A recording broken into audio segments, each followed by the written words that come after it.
The phone rang at 3:47 a.m. on a Tuesday morning. I was in the middle of a deep sleep, the kind where you're dreaming about something peaceful and ordinary, like walking through a park or sitting by a lake, the kind of sleep that feels safe and warm. Then that sharp, insistent buzzing ripped me right out of paradise and plunged me into a nightmare I would never wake up from. My name's Nadia. I'm 38, a graphic designer, and I've been married to my husband Marcus for 12 years. We've got 2 kids, a daughter named Lily, who's 10, and a son named Caleb, who's 7. We live in a beautiful house in a quiet neighborhood, the kind with tree-lined streets and neighbors who wave when they're out walking their dogs. We're that family, the one with the perfectly manicured lawn, the annual Christmas card, and the picture-perfect holidays that make everyone on social media jealous. Or so I thought. But my life had never been simple. I'd grown up in a fractured family, with a father who remarried when I was 12 and a stepmother who made it clear from day one that I was an inconvenience in her new life. My mother had died when I was 10, a sudden and devastating loss that had left me shattered. I remember her last days in the hospital, the beeping machines, the antiseptic smell, and the way she held my hand and told me to always be kind. I clung to those words like a lifeline. My father had remarried 2 years later, and Patricia, my stepmother, had wasted no time in making my life a living hell. She was cold, manipulative, and cruel. She'd always resented me for being my mother's daughter, for being a reminder of the woman my father had loved before her. She'd tried to erase my mother from our lives, replacing her photos with pictures of herself, donating her belongings without asking me, and making it clear that I was no longer welcome in my own home. I remember coming home from school one day and finding my mother's antique jewelry box missing from my dresser. Patricia had thrown it away, claiming it was clutter. I searched the trash cans for hours, sobbing, until I found it in a garbage bag by the curb. That night, I locked my door and held that box like it was the only thing tethering me to my mother's memory. I'd moved out as soon as I turned 18. I'd built my own life, my own career, my own family. I'd done everything I could to put the past behind me. But Patricia had never stopped being a thorn in my side. She'd call me on holidays, not to wish me well, but to criticize my parenting or my career. She'd show up unannounced at family gatherings and spend the whole time making snide comments about my housekeeping. She'd send my children extravagant gifts with cards that read, "To my wonderful grandchildren, who deserve a better mother."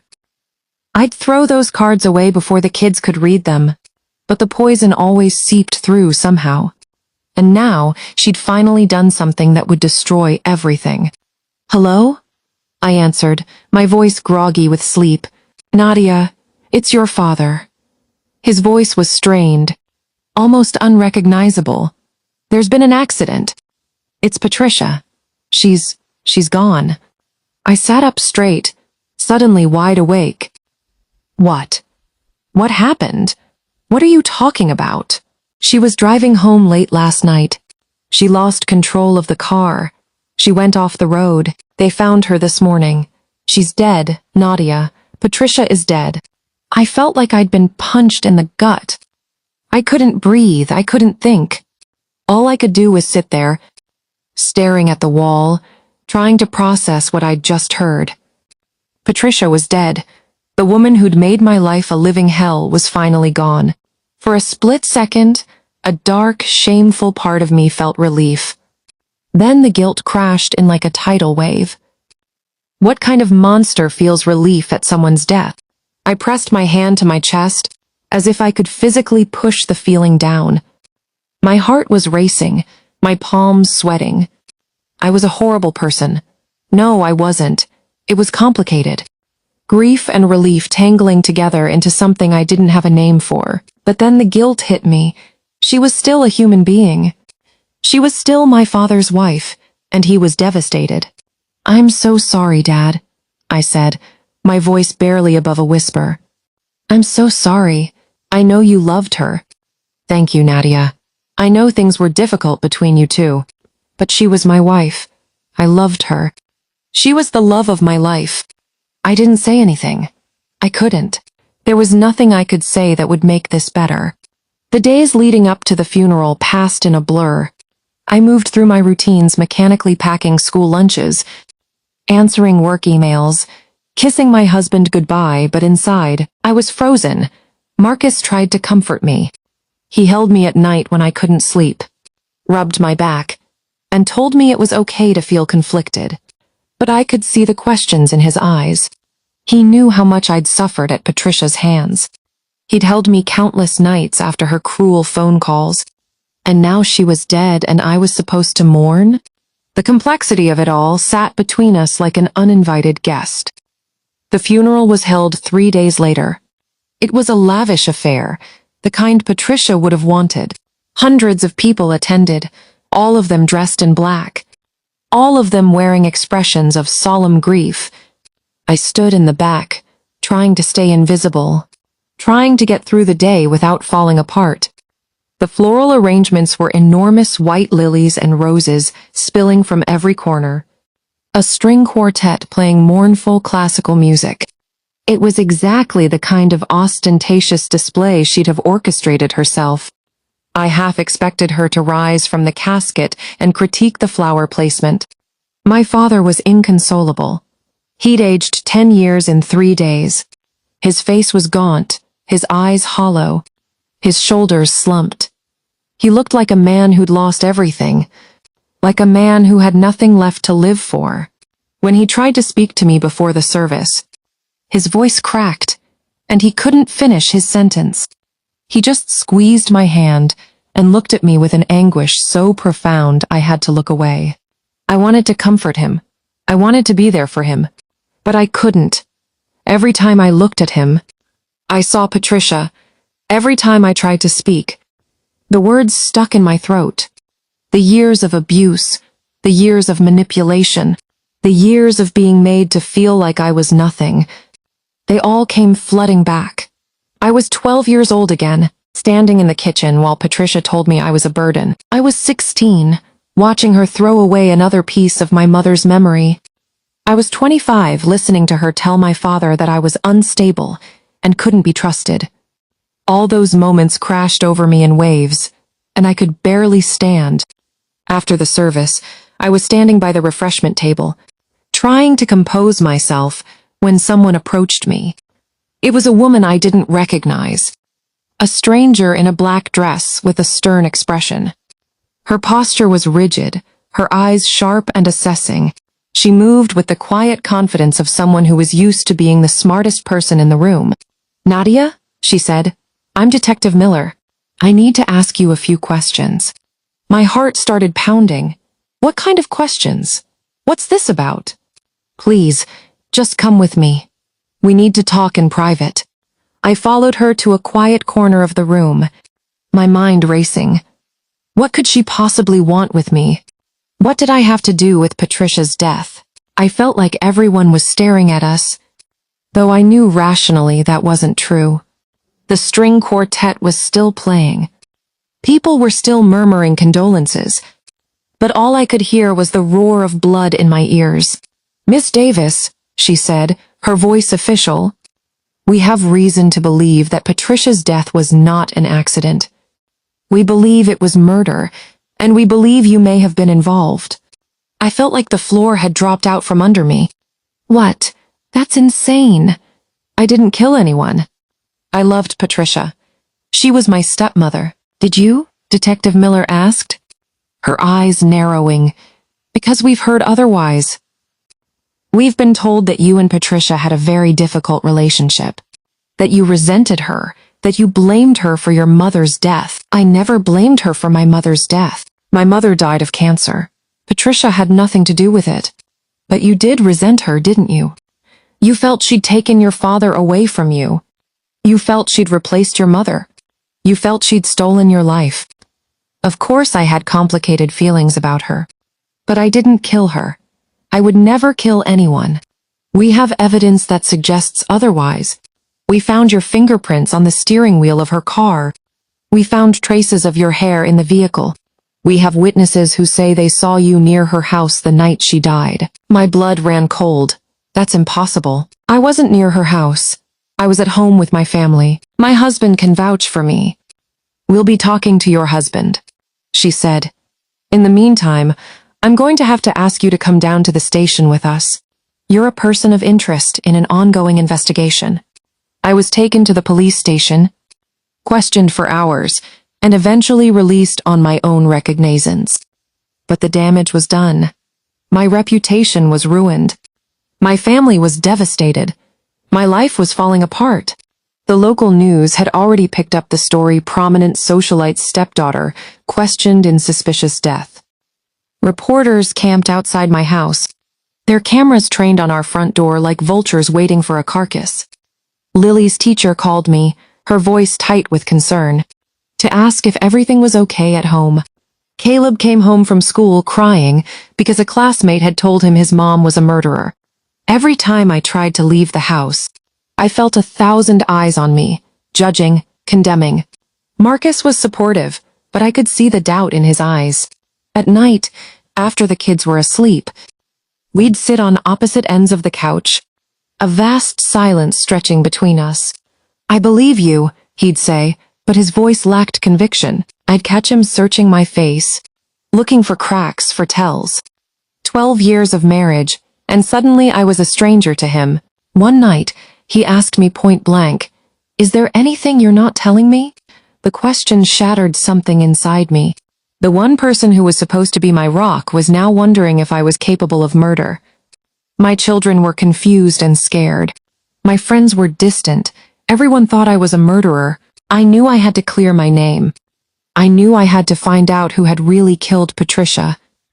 And I knew exactly where to start, with the kind of person who'd know how to uncover hidden truths. I hired a private investigator, a sharp-eyed woman named Rita, who'd been recommended by a colleague. She had a no-nonsense demeanor and a reputation for finding what others missed. When I met her in her cramped, paper-filled office, she listened to my story with an unreadable expression, and then said, "If someone's framing you, there's always a trail. Let's find it." Patricia had been hiding things. Big things. She'd been living a double life for years, and she'd done everything she could to keep it hidden. Rita started digging into financial records, phone logs, and property holdings. The deeper she went, the more the picture shifted. Patricia had been embezzling money from my father's business, small amounts at first. Then larger sums siphoned into offshore accounts. She'd been hiding secret bank accounts in the Cayman Islands, secret debts to some very unsavory people, and secret relationships that would have shattered my father's world. There were hotel receipts, encrypted emails, and a safety deposit box under a fake name filled with cash and a burner phone. My father had no idea. He'd been living with a stranger for decades, and she'd been plotting against me. Rita uncovered a series of text messages Patricia had exchanged with a man named Vincent, a private investigator of her own, but a much darker one. The messages detailed a plan to stage Patricia's death and frame me for it. Make it look like an accident. One message read, "Plant her prints, some hair. I want her ruined." Another message, sent a week before the accident, read, "The insurance policy on my life is in Nadia's name. Once I'm dead, the payout will be the final nail in her coffin. She'll be convicted before she even knows what hit her." My blood ran cold reading those words. She'd taken out $1 million policy with me as the beneficiary without my knowledge just to make the frame job airtight.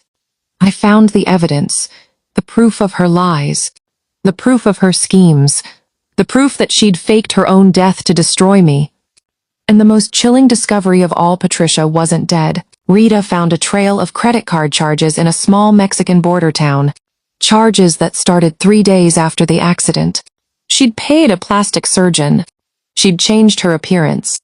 She was alive, sipping margaritas on a beach while my life burned down around me. I went to the police. I showed them the evidence. I told them everything. "Detective Miller," I said, sitting across from her in her office. The same office where I'd been interrogated like a criminal weeks earlier. This time, I wasn't shaking. I was armed with the truth. "I know who killed Patricia. And it wasn't me. Who was it then? It was Patricia herself. She faked her own death. She staged the accident. She planted the evidence. She tried to frame me. She's still alive and she's still out there. Detective Miller stared at me, her expression unreadable. That's a very serious accusation. Do you have any evidence to support it? I pulled out a folder. I have everything. Bank statements, emails, phone records, photos of her in Mexico, proof that she's been planning this for months. I showed her everything. The secret accounts, the fake documents, the trail of lies, the text messages, the plastic surgeon's receipt, Rita's comprehensive report, and when I was done, she looked at me with a new respect and something that might have been guilt. Ms. Davis, she said, I think we have enough to open a new investigation. We'll find her. We'll bring her to justice. The investigation took months, but eventually they found Patricia. She was living in a small town in Mexico, under a different name, with a different identity. She dyed her hair blonde, gotten cheek implants, and was calling herself Victoria. She'd been hiding out, waiting for the heat to die down, probably planning her next move. The Mexican authorities, working with the FBI, arrested her in a quiet cafe where she'd been reading a magazine without a care in the world. When they put the handcuffs on her, she reportedly screamed that this was all a misunderstanding, that her stepdaughter was the real criminal.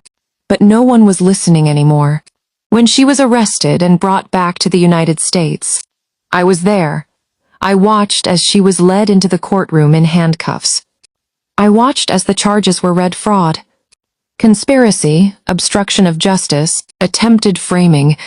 I watched as she was convicted and sentenced to 10 years in prison. The look on her face when the verdict was read was one of pure, undiluted fury.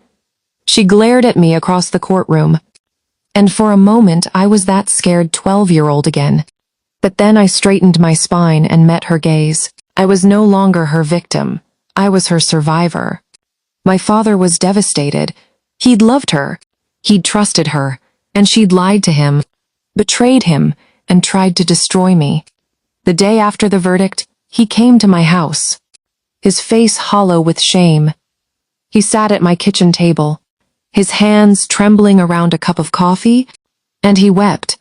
I'm so sorry, he said to me, his voice breaking. I'm so sorry for everything. I should have believed you. I should have protected you. I chose her over you, again and again, and I was blind. Can you ever forgive me? It's okay, I said. It's over now. She can never hurt anyone again. I didn't know if I fully forgave him yet, but I was willing to try. It's been 2 years since everything happened. I've moved on. I've rebuilt my life. I've found happiness again. Marcus and I are stronger than ever. The fire of that accusation burned away the comfortable complacency of our marriage and forced us to confront everything we'd been taking for granted. He went to therapy with me. He apologized, truly apologized, for his moments of doubt. He told me I should have been your shield, not another weight you had to carry. And he spent the next 2 years proving those words with every action. My children are happy and healthy, and we've been open with them about what happened in age-appropriate ways. Lily, now 12, told me recently that she wants to be a lawyer so I can help people who've been wrongly accused. Caleb, 9, drew a picture of our family holding hands, with the word strong written across the top. My reputation has been restored. The media who once branded me a murderer now run stories about the incredible survival story of Nadia Davis. Patricia is still in prison. I don't think about her much. She's not worth my time. Every once in a while, a letter will arrive from the correctional facility, filled with her venomous words, begging for forgiveness or threatening revenge depending on her mood. I don't read them anymore. I just throw them in the fireplace and watch them burn, a small ritual of release. I've forgiven my father, not because he deserves it, but because I can't carry that anger around forever. It was too heavy. The truth is, he was a victim too gullible, weak, and culpably blind but a victim nonetheless. Forgiving him wasn't about excusing his failures. It was about freeing myself from the chains of bitterness. We have lunch together every Sunday now. We talk about my mother. He tells me stories I'd never heard before, memories he'd buried under Patricia's suffocating shadow.